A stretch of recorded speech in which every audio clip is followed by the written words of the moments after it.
За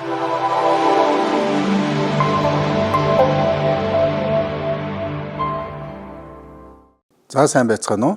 Тэгэхээр энэ удаа та бүхэндээ сууцныхаа агааржуулалтыг буюу агаар сэлэлтийг хэрхэн шийдэх вэ гэдэг талаас зөвлөгөө өгөх гэсэн. Ер нь Монголд бас нэг түгээмэл гардаг алдаа бол барилгын ерөн зүгээр бүхэл төрлийн барилгууд дээр агаар сэлэлтийг их муу шийддэг, хангалтгүй ажилдаг гэсэн ийм асуудлууд байдаг. Тэгэхээр ерөн зүгээр нэг ялангуяа нэг айлын сууцанд агаар сэлэлтийн системийг яаж хийх вэ гэдэг талаас та бүхэнд зөвлөгөө өгсөн юм аа. Ер нь агаар сэлэлтийг сайжруулахын тулд хамгийн эхлээд нэг номерт авах арга хэмжээ бол сорох системийг хийх ёстой юм. Тэгэхээр ер нь байгалийнхаа аргаар соргож явах уу эсвэл албадмал сонгох уу гэдгээ өөрсдөө шийддэг. Би зүгээр энэ дээр хоёр шийдлийг та бүхэнд танилцуулах гэсэн. За нэгдүгээрт ер нь бол ингээд энэ зүгээр жишээлээд адрын хөндөй байна гэсэн үг. Адрын хөндөйд яаж харагдах вэ гэдэг байдлаар нь нэгдүгээрт шууд дээш нь гаргаад ингээд дээврээ нүхлээд ингээд сорох хоолой хийдэг.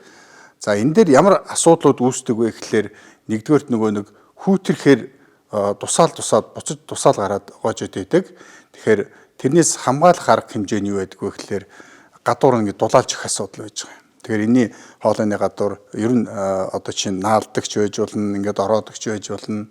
Гол нь агаар хурж амжихгүйгээр зайлуулагдчих байх юм бол эргээ тэр агаар нь хөрөлтөөс үүдээд конденсацлахдахгүйгээр хөрөө хэлбэл доотогш буцаж одоо усан тусал орохгүйгээр ингээд явагддаг систем байж байгаа. Тэгэхээр мэдээж нөгөө талаасаа бас дээврийнхээ дагуу одоо хорийн ус орж ирэх тэр гадна бас зөвхөн адрын хөндөйд биш гадагшаа гарсан хэсэг хүртэл дулаалгдсан байх ёстой. За тэрийг энэ дээврийнх нь нөгөө талаас тавхан харуулж байна.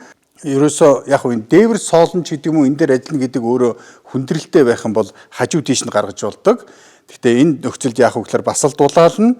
Адрынхаа өндийг шанаа руу гаргаж өгнө. Ер нь бол яг зүгээр агарын хоолой маань аль болох богино байх гэдэг талаасаа бас бодолцоороо мэдээж сорох хэсэг маань бол нэг айл гэрт хамгийн их одоо ялгардаг чигийн ойролцоо байх хэрэгтэй юм. Өөрөөр хэлбэл галзуухны эсвэл нойлын өрөөнөөс одоо агаараа сорно гэдэг байдлаар төлөвлөдөг. Тэгээ айл болох одоо богинохон зам туулж гадагш нь хаягдана гэдэг.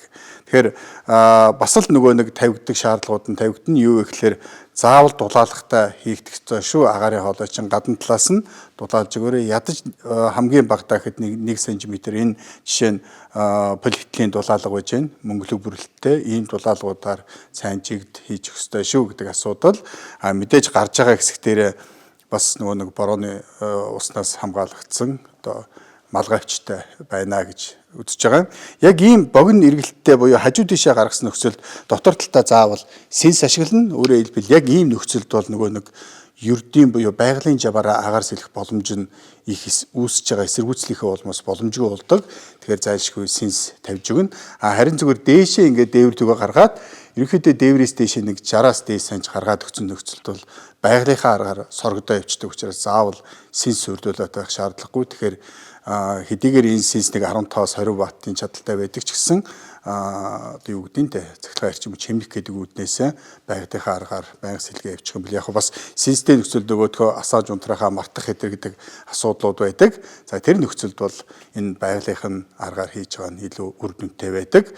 Тийм боломжгүй дээвэр цоолохгүй ингээд шанаандаа хийчихээ гэх юм бол барилгынхаа хажуу шанаанд хийчихээ гэх юм бол яг иймэрхүү байдлаар шийдлээрээ гол нь нөгөө нэг бас конденсац үүсэх эрсдэл гарч магадгүй учраас яг энэ хэвтэй хоолойнуудаа дандаа гадагш нь налуутай хийж өгдөг. Та бүхэн тэгш усан дээр харагдаж магадгүй. Тэгэхээр гадагшаа ерөөхдөө налуутаагаар хэрэг конденсац үүсэх юм бол тэр нь гадагшаа хаягдчих гэдэг ийм зарчмаар хийдэг. За тэгээд яг ийм одоо хажуу тишээ гарч байгаа нөхцөлд доотлоос нь заавал ийм механик сенстэйгээр хийж өгөх шаардлагатай бол доо гэж ойлгож байна. Ахиад хэлэхэд 1 номерын авах хэрэг хэмжээ бол өөрөөр хэлбэл сорох буюу бохирдсан агаарыг зайлуулах юмыг хийдэг юм аа. За тэгээд хэрэг тэр нь хангалтгүй бол дараа нь оруулах ийм системүүдийг хийж өгдөг. Тэгээд та бүхэнд бас оруулах системийн 2-3 хувилбарыг бас танилцуулъя гэж бодож байна.